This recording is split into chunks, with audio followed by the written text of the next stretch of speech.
said you are the paramount power, we took power from you to the extent that we put a region, but you are now a free country.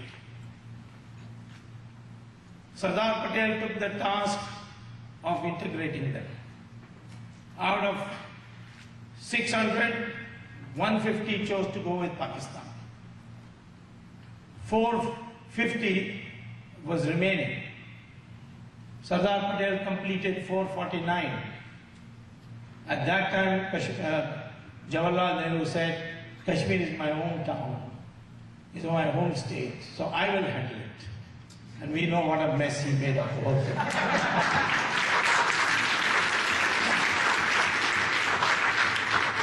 When I was a minister, I looked at the documents and I was surprised to find that we went to the United Nations and then declared publicly outside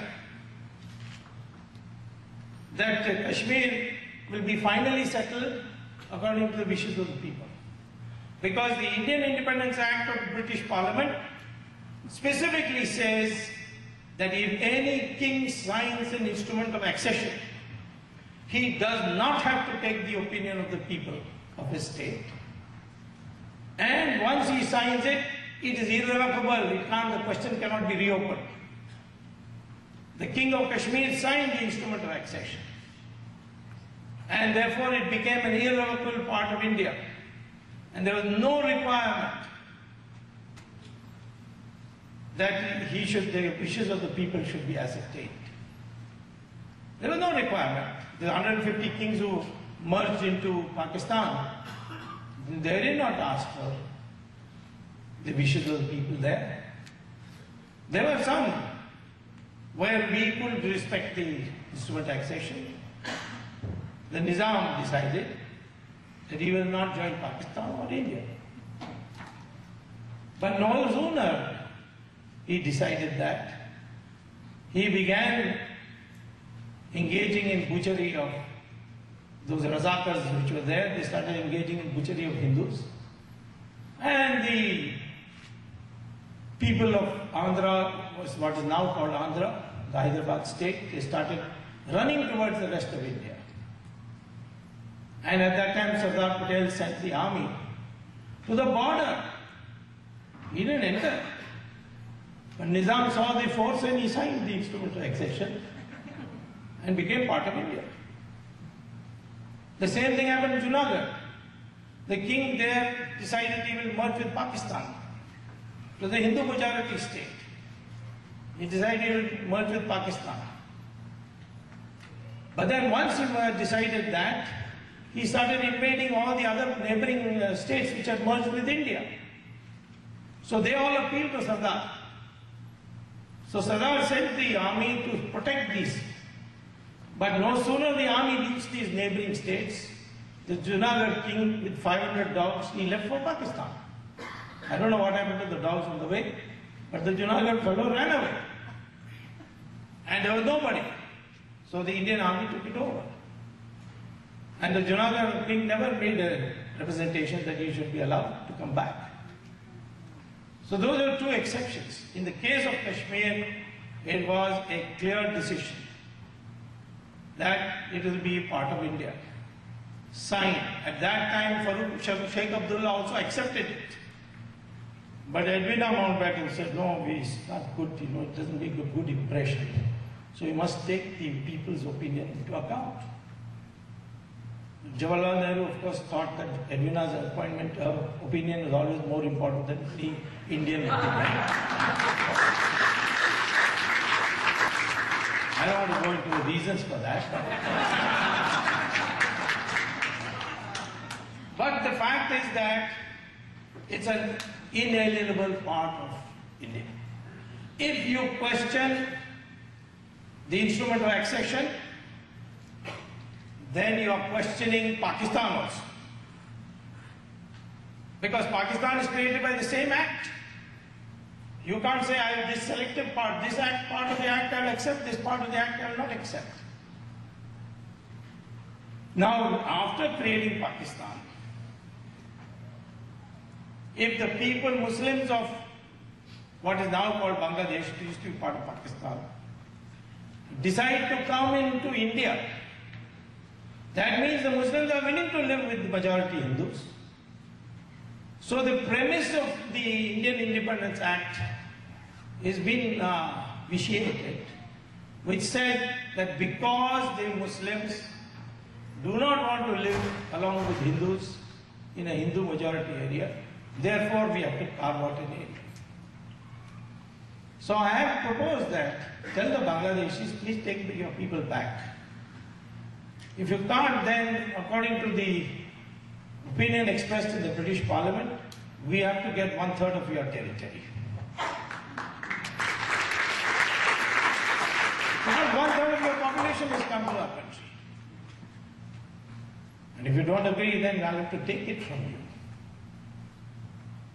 For long years, our military has fretted that when we want to go to Assam, we have to go through Jalpaiguri, Darjeeling. It's a thin strip of only 40 kilometers, I think. Above is China, below is Bangladesh. They said if the two of them one day decide to cut us off, Assam will go. So I had a minister there briefing me. I said, why don't we, what should we do? They said, we need a corridor through Bangladesh. So from where to where? From Khulna to Sylhet. Through Khulna to Sylhet. So I said, well, it's going to be difficult. But today, recently I measured in the map, what is the area above a line drawn from Khulna to Sylhet? It turned out to be exactly 1/3.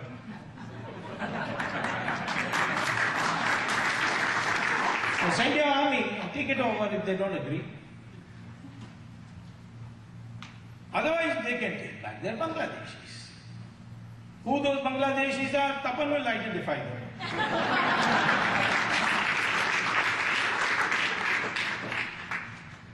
That is the kind of Hindu unity we want. We have agreed voluntarily to partition our country. There was never any Pakistan. But having agreed, the terms on which we agreed, whether we like it or not, we agreed, the terms on which we agreed should be respected. If they don't, then we will have to start ab initio. Now,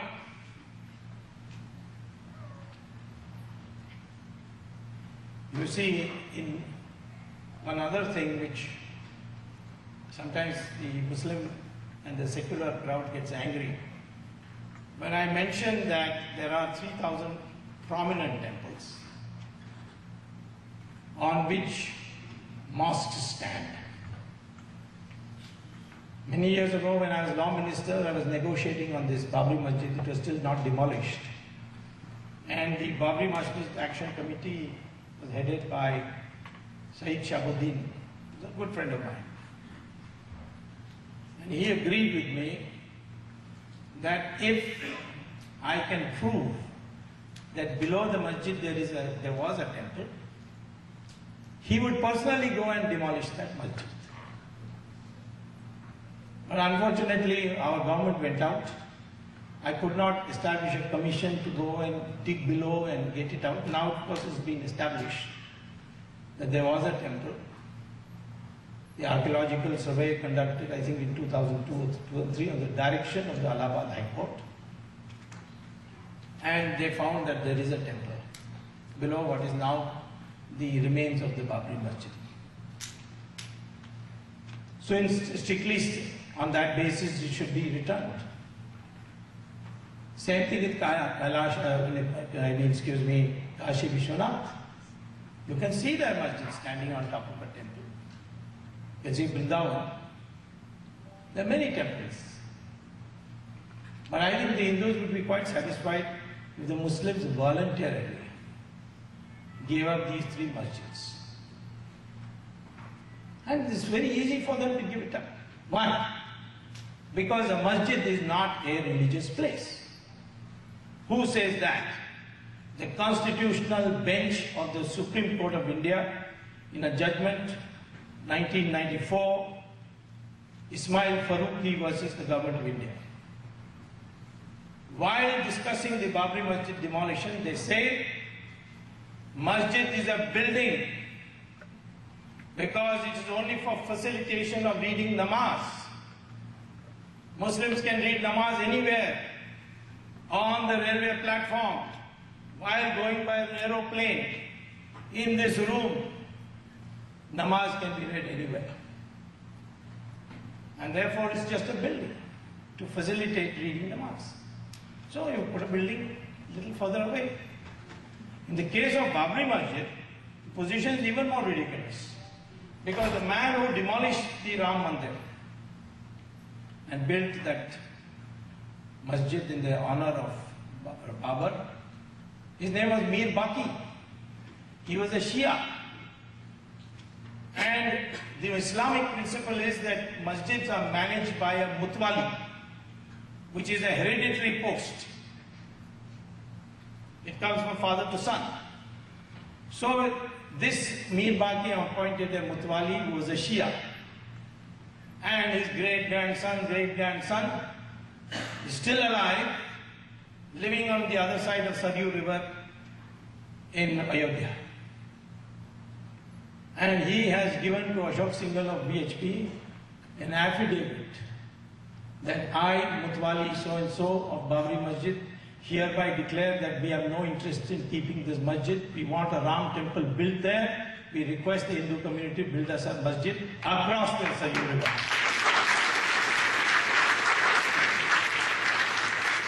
So who are the people who are creating this problem? I'm not going into the question of demolition of the masjid. Whether it was authorized or unauthorized, I'm not into that question. There's a court case going on, let them decide. But I am saying that when the Mutwali, who is the sole responsibility, who has the sole responsibility under Islamic law about what to do with the masjid, he says that you can take it, but why? Who's stopping you? It is the Sunni Waqf board, which has no status there at all. The Shias of India say, Mandir bana do. We have no objection. But these fellows say no.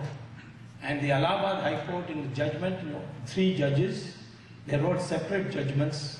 There's only one point they all agree. The Muslim judge and the 2 Hindu judges all agree, and that is that the Shia Waqf, the Sunni Waqf board has no locus standi in this dispute.